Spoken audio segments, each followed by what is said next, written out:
There's been a lot of buzz surrounding the new Fantastic Four movie that's slated to come out next year. Everyone's like, yes, they're finally gonna do it right. But if I'm being honest, I kinda liked the old one. I mean, granted, I was like 10 the last time I watched it, and a lot of people seem to think that it sucks. So, you know, 10-year-old me, the masses, they're probably right, but there's only one way to find out. What's up, vlog? Just got out of class for the day, and we're about to watch Fantastic Four 2007?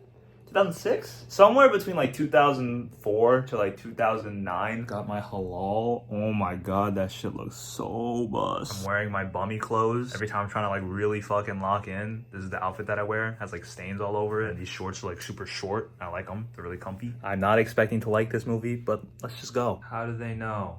How do they know? First one in recommend. Okay, that's actually the second movie. But like still, bro, what is that pose, man? Spoiler warning, okay? Obviously, this video is gonna have spoilers for the movie that came out like 19 years ago. Scientist Reed Richards persuades his arrogant former classmate Victor Von Doom to fund his experiments with cosmic energy. On Von Doom's space station, the crew, including astronaut Ben Grimm, researcher Sue Storm, and pilot Johnny Storm, are exposed to a mysterious cosmic storm that bestows superpowers upon them. As they cope with their transformations, Von Doom vows his revenge. Surprise, surprise, he didn't get it. The movie ends with the gang learning to accept their newfound deformities, and they super soak Dr. Doom to death. I'll be honest, before I decided to do this review, I was kind of curious of what the consensus was online, and I realized that this movie kind of has the TASM 2 syndrome, where it was such a popular opinion to not like it that eventually some people are like, wait, this is actually kind of good, dude. And now it's like not really a hot take to say you like it at all. We got a pretty tight cast, only 5 main characters here, so let's just break them each down. Starting with Reed Richards, played by Iowan Rufford. Iowan Griffith. What? Iowan. I'm pretty sure a lot of people like him in the role. I honestly thought he was fine. One of the biggest things that stood out to me with this movie is that a lot of the actors really struggled with line delivery, but it's probably more the writing's fault than the actual cast. And it's not even like the script itself is bad. It definitely feels like it's like maybe just like one more draft away from being good. I just think that a lot of them are really unsure of like the tone of this movie. Balancing the serious action with the drama and like the fun cartoony stuff seems like it'd be a lot easier for us now since we've seen so many MCU movies that have done that well. But this movie's pretty clearly a representation of that, you know, transitional phase for superhero movies. Some moments feel super cartoony, it's kind of cringe, and other moments are really serious. And they could be nice moments, and honestly they are nice moments, but they could be great moments if they just handled the transition into those scenes a little bit better. But back to Reed, you know, with a cast this tight, I kind of expect each of them to have their own little arcs, right? Obviously characters like Ben and Johnny kind of have more room to grow, so you could make it more prominent for them. But even someone like Reed, you know, have him grow, have him change a little bit, didn't really happen here. So because of that, it's hard for me to say that Iowan Griffith was particularly good because he just didn't have much to do. He's more or less just reduced to being the science guy, which maybe that is comic accurate, but I wouldn't mind seeing like 1 or 2 scenes to just show a little bit of his actual personality, just so we as the audience could get an idea as to why a rocket like Sue Storm would even like him. My favorite Reed moment was probably the ring scene on the bridge. One of the better scenes in the movie, particularly because it cements his motivation. You know, at this point, you don't really know why any of these people like Reed. You don't know why he likes any of them. But at least the guy has a conscience, you know? I like seeing how invested he is in trying to find a cure. I guess you could say that's basically his entire arc, but we'll get more into that later. Michael Chiklis is Ben. Of all the characters, Ben's motivation is most clear. He wants to be normal. He lost his wife, which honestly, if my wife left me because I got into a freak accident that left me ugly, I don't know if I want her anyway. You know, she's clearly not a real one. Focus on yourself, King. Shouts out to the blind girl that he ends up dating. You know, it's a really sweet scene, but so unrealistic. A pretty weak moment for Ben is when Doom so easily manipulates him into getting mad at Reed, and he like throws him around the office because he's spending too much time with Sue instead of working on the machine. But it's like, bro, he's literally been there like all this entire time, and you were literally trying to set them up earlier in the movie. It's just lazy writing, to be honest. But eventually, the machine's up and running, and Ben turns back to normal. Clap it up for Ben. Let's go. He got what he wanted. Yes. Why? He's not gonna change back into that Rocky fuck. Why would he do that? No, Vic. It's clobbering time. I get it. You want to help out your team, right? That's fine. You know, what a nice guy. But dude, just put a lock on the little trap door thingy and do it again. See, by the end, the whole thing is that he's accepted his mutation. Reed literally says to him, like, hey man, we could change you back now if you want. And he's like, nah, I'm good. And you know what? I guess I'm kind of fine with that. Except they don't show us how he got there. So much buildup. It's literally the driving force of the entire movie. Ever since Ben turns into the thing, there is not a split second where he doesn't complain about it. The only reason they're quarantining in the apartment together is so that they can find a cure. You know, all of that just to be resolved in one line. Good as is. Lame, lazy, rushed. And yeah, my favorite Ben scene is also the ring scene. Ugh, so good. I'm sorry, Ben. I'm sorry. Here, the ring is obviously meant to represent Ben's old life. After the accident, he physically cannot go back to it. It's literally impossible. Reed comes in, picks it up for him, and gives it to him. That is supposed to symbolize the burden that Reed puts on himself for the rest of the movie. He's gonna be the one to change it back. He's gonna be the one to try and bring that life back to Ben. One of the best moments in the movie, probably the only one that I feel like actually lands where I don't have any criticisms of it. A lot of the times they'll like try to hit a mark and they'll get like 80% of the way there, but there's certain things that you can kind of tweak to make it better. It's pretty good. I'll give you that, Fantastic Four. It's a pretty good scene. So yeah, all in all, I think Michael Chiklis did a pretty good job with what he was given. That rumbly voice really makes it hard to take him seriously because it just sounds so fake. I will say though, it's kind of crazy that like all his organs are covered in rock too. Like no wonder he sounds like that, bro. That's disgusting. I'm not really sure how I feel about the practical effects for the thing. You know, I know a lot of people really like how he looks in this movie, but I don't know. Like in my head, I like always kind of imagine that he'd at least be the tallest one on the team. Like this is a guy that's supposed to go toe to toe with the Hulk and he can't even crack 6 feet. But obviously I get the choice for the time. And you know, for what it is, I think it looks great. We should just move on to the Brick.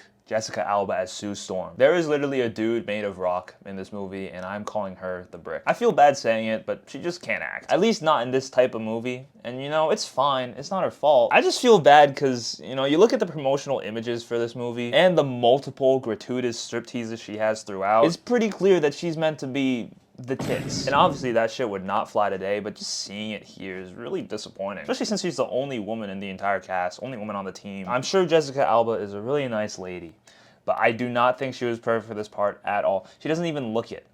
All right, so how are you gonna hire someone that's bad at acting in the role, also does not look like the character she's playing because she has to dye her hair blonde and wear blue contacts? I don't get it. Granted, like I said, all the actors kind of struggle with line delivery, so it does make her performance look not as bad. Definitely still stands out as the worst one, but it's easier to stomach everything because, you know, it's like the anti-Mog. I do want to give her the benefit of the doubt though. You know, there's some people that are just not that expressive when they talk. Like, you guys ever meet someone that's like nice, you know, like a cool person, but they kind of feel like they're a bad actor playing themselves? Slap me in a blonde wig and blue contacts, I might do a little worse. But other than that, when it comes to the way Sue's character is written, I think it's actually done pretty well. Very clearly the mother, you know, keeping people in check. She's the one bringing everyone together, you know. Whenever they have an argument, it's like she's going to Johnny and lecturing him. She's going to Ben and comforting him. Basically the real leader of the group. And I like that dynamic a lot because I feel like Reed would be too sporadic to play that role. Sue Storm should be the rock of the team, and I think in this movie she is. Shouldn't Ben be the rock of the team? Shut up,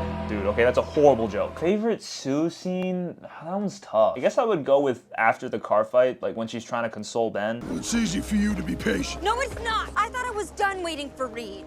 But I think the idea of it kind of circling around back to that has potential to be like really good, but the dialogue was just a little bit clunky getting there. And yeah, it definitely would have hit a lot harder if there was just an ounce of chemistry between her and Reed. From what we've seen in this movie, there's just no way that these two dated, let alone get engaged. Hey guys, editor Jason popping in. Getting the chance to rewatch parts of the movie while editing, I'm starting to realize how monumental Jessica Alba is in this movie, kind of sucking. Just because they give her so many scenes where she kind of has to bring her A game and, you know, deliver an emotional performance, but she's so emotionless. I would probably go as far as to say that casting Sue Storm is the most important role for a movie like this because you really have to like feel her heart, you know what I mean? You have to feel that she really loves these people and isn't just like a bossy friend. Yes, part of the reason why you don't get that sense is because the writing in this movie is just so sauceless, fucking AI generated dialogue, but I do think a better actress in this role could have done a lot more with it and probably would have bumped this movie up a few pegs, but it's okay. But anyways, Doom was mid.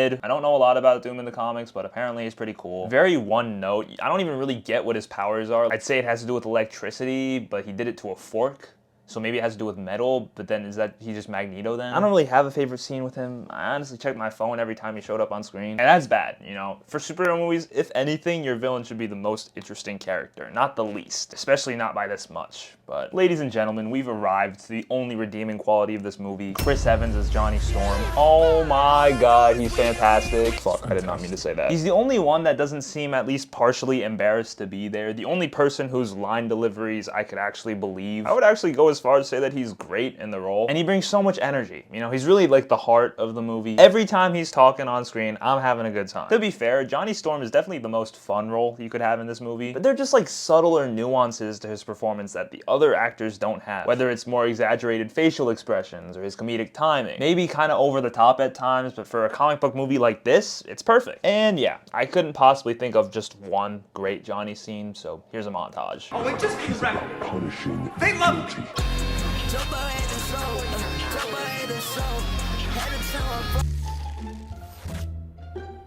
That's gross. Where are your ears?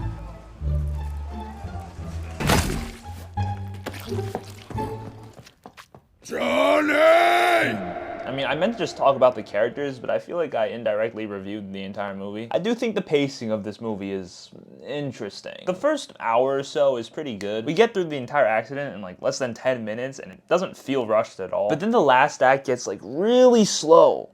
Until it books it for like the last 10 minutes. That shit was very underwhelming. I do like that they tried to make them work as a team to stop Doom, but my guy wasn't doing anything. So like, you really didn't need to do all that. The movie offers a lot of really strong emotional beats for the four main characters. There are plenty of scenes that if they were written a little bit differently, they could hit so hard. That's where my old comment about this being like one draft away from being really good kind of comes in. The writing just doesn't scratch that deeper layer of emotion. It's kind of like trying to tell a super deep story, but being forced to use first grade vocabulary. I'm feeling sad. My heart on the inside is not good. And that, with the acting just not being good enough, you know, they don't really spend enough time with each of those scenes to really let them soak. It's just kind of hard for me to feel that emotionally invested in any of it. I've clearly had a lot of bad things to say about this movie, but I did enjoy watching it. They nailed all the character dynamics. I think the suits look great. The overall aesthetic of the movie works really well. That said, what changes would I personally make? First, I'd recast myself as Sue Storm. Nah, I'm kidding. Jess could stay, that's whatever, but I'd remove the strip teases. The one on the bridge is just ridiculous. Like, she turns invisible so she could try to sneak past the crowd, takes off her clothes, and then, oh, mysteriously, when she only has her lingerie on, the invisibility is gone. But she didn't even have to strip, because when she's, like, fully invisible and walking through, she's fucking bumping into people, bro. Like, everyone can see you. I'm probably gonna get some comments like, whoa, bro, you want less naked Jessica Alba? What are you, gay or something? No, okay? I just respect women. Also, as a low-key comic book nerd myself, I don't want to be clumped in with the group of guys that these scenes are catering to. Jessica Alba is beautiful, obviously. But she's beautiful in her normal clothes. She's beautiful in the suit. Okay, we don't need this. Okay, rant over. Remove those. Probably remove the Ben turning back to normal scene. Or if you keep it, just add something to like show his growth where he would get to the point where he actually can accept being Rocky. Something other than, well, this blind chick still wants to bang me, so fuck it. Also, if the mutation was actually completely gone when he first did it, how did he get the exact same mutation when he was exposed to the energy again? I mean, it did something different to all of them, so it's probably random, right? Unless it's connected to their individual DNA.